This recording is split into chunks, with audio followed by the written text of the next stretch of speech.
Dímelo mi gente, what's happening? Mike equals Maker back at it again with the new Illustrator tutorial. Guys, today we're going to be talking about the selection tool, and I'm going to try and tell you everything you need to know about it. So let's dive in. First things first, guys, if you don't have the tool active, just go to your left side toolbar here or wherever you have it, and then click the little black arrow or shortcut V on your keyboard. And then it'll become active, like V for Vendetta, and it'll become active, right?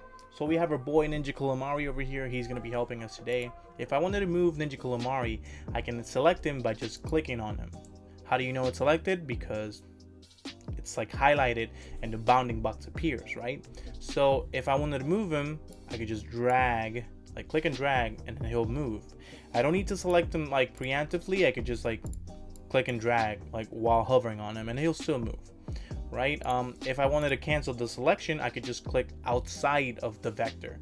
It doesn't have to be outside the bounding box, just outside the vector. Anything that's not the selected vector or group of vectors can just be deselected by just clicking outside, right? Just once. You can also do multiple selections. If I wanted to move Ninja Calamari with my Bubble Magic signature, I can press shift and then click, and I'm adding to the selection, and then I can move them. Whatever transformation things I do to it is going to affect both of them, right? If I wanted to deselect something, I can just either shift and click it, and then it's now deselected. Or you can also activate selection by just dragging the selection box. You can't see it because it's gray, but let me try here. If you drag, you see how that little box creates itself? So that means that whatever it's inside that little selection box is going to be selected, right? So I can just drag here, or if let's ungroup this real quick, and if I just like drag here, that's whatever it was in the box is going to be selected.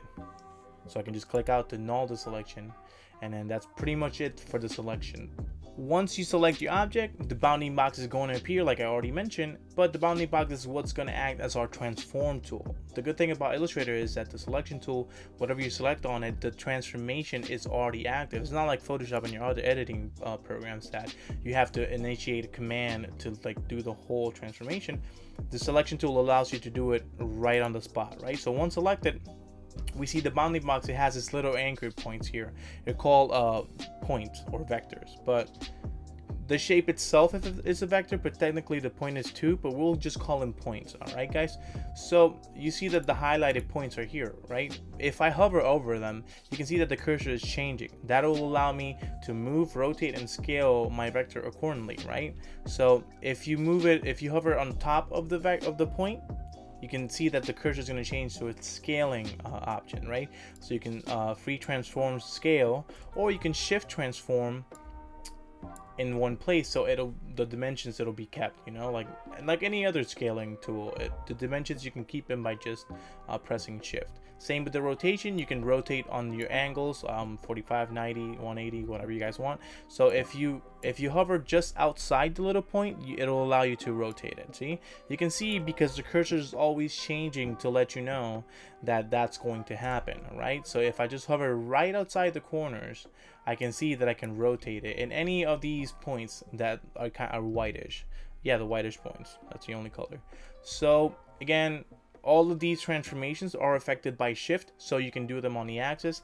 If you wanted to move it, you can press shift, and you see that my vector is going to be locked in the axis of like a kind of like a cross X kind of thing. It's like imaginary, but you guys can tell because if I move it on X and Y, it's going to be locked to that position, and if I try to move it down, it's going to try to lock it to the position. So that's how you can tell that it's being affected. You can also apply the transformations by pressing Alt or Control if you're on a Mac. Shift, Alt, and then you can just press and it'll do it from the center. Everything, mostly of the things that you do, if you press Shift and Alt, it'll do it from the center. I think Photoshop changed that in the last version, so if you're using the last version of Photoshop, don't quote me on that. But as for Illustrator, you can use Shift and Alt to do everything from the center. So now that we've learned all our transformations, we can now go into isolation mode. So in Illustrator, when you have a group of vectors, you can actually activate what is known as isolation mode. And Ninja Calamari here is actually a group of vectors because he's so cool and everything. So once I have a group of vectors, I can double click my group of vectors and I'm activating isolation mode. And how do you know it's on is because you can see first if I had more objects around. Let me just copy and paste this real quick, and I'm gonna put one over here and whatever. So how do you know it's on is because when you activate it, you can see that everything else fades out, and then your vectors is isolated in like a new kind of layer. It's not creating any new layer, but you can think of it that way. Also, you can go into your layers panels over here, and you can see that the layer's name is isolation mode now. And you can have this little tool, you have this little toolbar here that's telling you, hey, you're in isolation mode. You can actually go back, and then that's basically how you know it's active, right? So if you ever come across this, you know you're in isolation mode, and then now you can know how to deactivate it, right? So if we activate isolation mode, we actually ungroup the group without ungrouping it. So like right now it's moving all like together, right? But if we double click it, it's kind of getting in the group, right? And I can just move things separately if I were to move anything around, right? Let me undo that because it looks weird.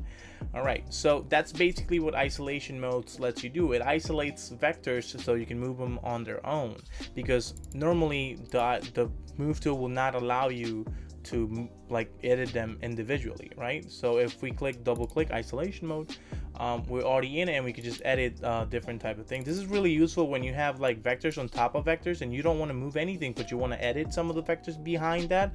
If it's a group, you can actually go into isolation mode, or you can just activate isolation mode on a single object. Like let's say I want to edit something here without touching anything else, I can just double click and it's isolated. So it basically isolates vectors on your artboard so you can edit them without disturbing any of the other vectors, right? So a good thing about isolation mode is that it also conserves the group hierarchy, right? So if I double click here, I can have other groups within my group. It's like groupception, or I don't know, you guys get it, right? So the sword here is a group. So if I move the sword out, I can tell that that's a group. So I can double click once more to initiate another layer of isolation mode. This is where isolation vectors, I don't know, groupception, whatever you want to call it, it comes into play, because I'm already opening another layer within this layer here. So if I can double click it, I'm already in this. See, so it'll isolate backwards. I mean, not backwards, it'll isolate more in, right? And if I have another group here, I can just double click, and then I'm already isolating forward. You can see how many groups of isolation you've done, because in the little toolbar here that I never look at, it's like 1, 2, 3 vector, and then it'll allow you to know that, hey, you're in your third group in the isolation mode, right? So if you want to alternate between groups, you can actually go back the layers by just clicking that previous group. See how I'm back to my sword group, and I can just click to my calamari group, and I'm back to my ninja calamari group. So if I go here, this is a group, and I click it, and you can see that the instance is opening for another group, and I can just go back here, or just press the little arrow here and it'll go back too, right? So it's really good when you have like a cluster of a lot of vectors and you just want to edit some without moving the other or affecting anything. Isolation mode is a really great way to just make sure that you're not hindering any of the vectors that you already laid out, because you don't want to be moving every vector just to get to that vector, so you want to use isolation mode. It's a really good tool for you guys. Another good thing about the selection tool, it's its key object alignment function, which is pretty neat in my opinion. That's one of the things I use the most, to be honest. So let's say I wanted to align this little bubble magic signature to Ninja Calamari, right? I wanted to be dead center on its bounding box, right? So once I have the two selections, this can work for 2 objects, 3, 4, 5, 100, 1,000, how many objects you have. It doesn't really matter. It can work, and it'll apply to every one of them, sorry. Once I have these 2 selected, I can click on Ninja Calamari one more time without pressing anything else. Just click him once, and then you can see that the outline highlight is a lot more thicker than the usual one. This means that key object alignment is active, right? If for some reason you're having any doubts, just go to your alignment panel, and then you can see that the key object icon is actually active, and it's like a little bounding box with a key in it. It's right here. In any case, once you apply any other alignment options like horizontal, left, right, center, bottom, middle, you see how everything is going to be around Ninja Calamari, and this is basically key object alignment. Again, it's pretty good. I use it every time I vectorize. It's a really useful tool to remember. Before it was weird because it was really weird because you had to like select both of them, come to your alignment panel, and then just do key object, and it wasn't even the one that you wanted. Then you had to like change it, so it was a lot of BS. But now you can just double click select 2 items, click on one, and then apply your alignment, and you're home free. How I like to use the selection tool is it's kind of my reset when I'm working on Illustrator. A lot of times when you're using this application, you'll find that when you do something, it'll leave the vector active for editing, right? So if let's say I'm pen tool something, right? I just do like this little shape, and you see that the last point is still active, and whatever you if you click outside of it, you're just going to pen tool some more. So I don't want a pen tool anymore. I just want that shape, right? So I can V and then this deselect it like I already showed you, and that way you reset your action by just knowing that you're not harming anything else.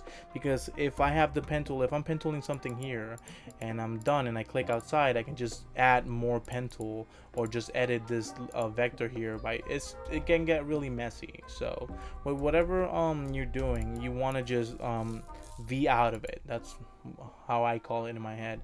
I know all of you are too smart to know this, but in any case, if I didn't mention it, you can also select and press the delete key or the backspace key, and you're deleting a vector too.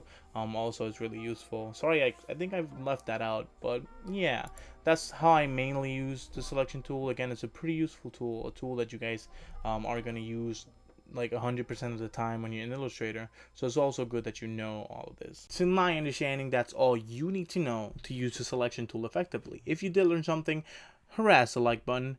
It's cool if you want to share it, but if you want to hear the sexy voice again, subscribe. It's free. I think it's time for some Honey Bell. Yeah.